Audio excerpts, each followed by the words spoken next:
ರೈತ ಬಾಂಧವರೇ, ನೀವಿಲ್ಲಿ ನೋಡ್ತಾ ಇದೀರಲ್ವಾ, ಈ ತರ ಒಂದು ಮೇವನ್ನ ನೀವು ಹಸುಗಳಿಗೆ ಕೊಡೋದ್ರಿಂದ ಹಾಲಿನ ಇಳುವರಿ ಜಾಸ್ತಿ ಆಗುತ್ತೆ. ಕುರಿಗಳಿಗೆ ಕೊಡೋದ್ರಿಂದ ಬಹಳಷ್ಟು ಬೇಗ ಬೆಳವಣಿಗೆ ಆಗುತ್ತೆ, ಮತ್ತೆ ಸೈಜ್ ಜಾಸ್ತಿ ಬರುತ್ತೆ, ಶೈನಿಂಗ್ ಬರುತ್ತೆ. ಇನ್ನು ಕೋಳಿಗಳಿಗೆ ಕೊಡೋದ್ರಿಂದ ತೂಕ ಜಾಸ್ತಿ ಆಗುತ್ತೆ, ಮೊಟ್ಟೆ ಬಂದು ಉತ್ತಮ ಕ್ವಾಲಿಟಿಯ ಮೊಟ್ಟೆಗಳು ಸಿಗುತ್ತೆ.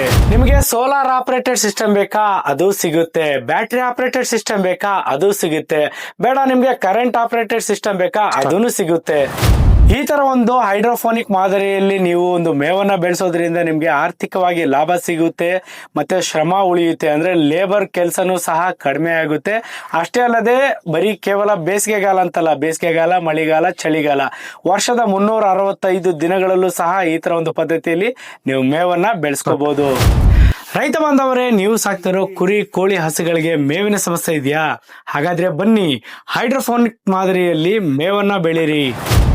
ರೈತ ಬಾಂಧವರೇ, ಈ ಒಂದು ಹೈಡ್ರೋಫೋನಿಕ್ ಮಾದರಿಯಲ್ಲಿ ನೀವು ಮೇವು ಬೆಳೆದಕ್ಕೋಸ್ಕರ ಎಕರೆಗಟ್ಟಲೆ ಜಾಗ ಬೇಕಾಗಿಲ್ಲ, ಲಕ್ಷಾಂತರ ರೂಪಾಯಿ ಬಂಡವಾಳ ಬೇಕಾಗಿಲ್ಲ.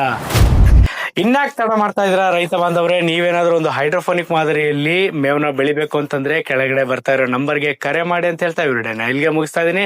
ಎಲ್ಲರಿಗೂ ವಿಡಿಯೋ ನೋಡೋದಕ್ಕಾಗಿ ಧನ್ಯವಾದಗಳು. ಜೈ ಹಿಂದ್, ಜೈ ಕರ್ನಾಟಕ.